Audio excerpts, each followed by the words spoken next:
Ça va mieux en le disant, c'est avec Jean Dorido. Bonjour Jean. Bonjour Philippe. Notre psy spécialiste de l'hypnose. Jean, on va parler aujourd'hui du brown out. Alors oui, c'est un mot anglais, ça ressemble un petit peu à burn-out dont on parlait il y a quelques années. Vous savez, le surmenage pour les gens qui sont en entreprise. Eh bien, le brown out, c'est un autre surmenage, mais dans un sens inversé, en quelque sorte. Comment on peut le traduire? C'est une baisse de régime, une baisse de tension?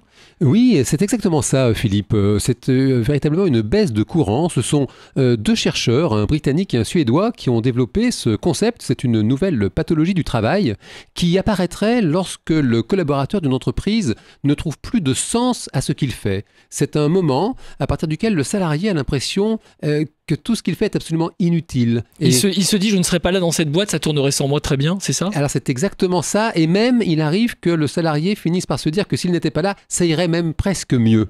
Il y a parfois ce sentiment... De peser un peu Oui, c'est ça. Ces deux chercheurs en fait reprennent les travaux d'un anthropologue américain, David Graeber, qui dès 2013 déjà avait lancé la notion de bullshit job, hein, donc véritablement des Je peux jobs, traduire des jobs imbéciles. Job de merde, oui. Alors voilà, merci. Ouf, je l'ai dit, merci pardon. de votre aide, Philippe. Et c'est vrai que certains collaborateurs finissent par avoir le sentiment qu'ils nuisent à l'intérêt général, que leur tâche non seulement est inutile, et même aurait tendance à tirer le collectif vers le bas. C'est du coup très difficile à vivre. Comment est-ce qu'on repère les symptômes de cette baisse de régime, ce qu'on appelle donc le brown out, chez un salarié quand on est concerné soi-même ou peut-être pour quelqu'un de son entourage?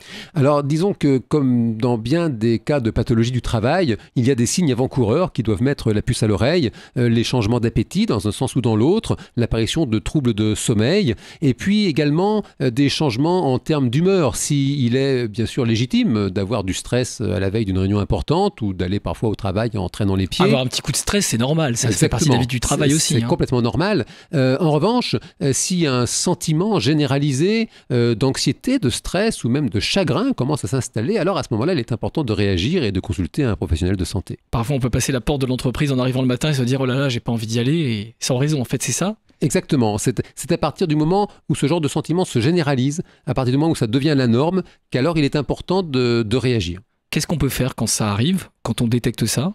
Alors, les psychologues qui s'intéressent au sujet des pathologies du travail constatent que les personnes qui sont le plus protégées sont celles qui utilisent correctement ce que l'on appelle le soutien social. C'est-à-dire, ce sont des personnes qui sont ouvertes sur les autres, qui communiquent, qui parlent entre elles, qui sont soutenues, que ce soit dans l'entreprise ou même à l'extérieur. Ce sont les stratégies de coping, hein, ça vient de l'anglais to cope with, hein, faire face. Ce sont les stratégies de coping qui fonctionnent véritablement le mieux.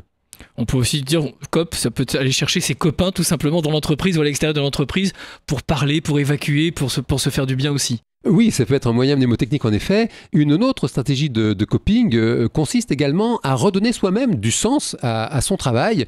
Quelqu'un qui range des boîtes de conserve dans un magasin peut se dire qu'il range des boîtes de conserve. Il peut aussi se dire qu'il nourrit sa famille, ce qui est extrêmement noble et remarquable. Est-ce que finalement ça concerne beaucoup de gens? Difficile, Philippe, d'avoir des chiffres exacts dans la mesure où, c'est important de le rappeler, ces trois problématiques qu'on appelle des pathologies du travail, que sont le burn-out, le burn-out et le brown-out, ne sont pas reconnues aujourd'hui encore comme étant des maladies professionnelles.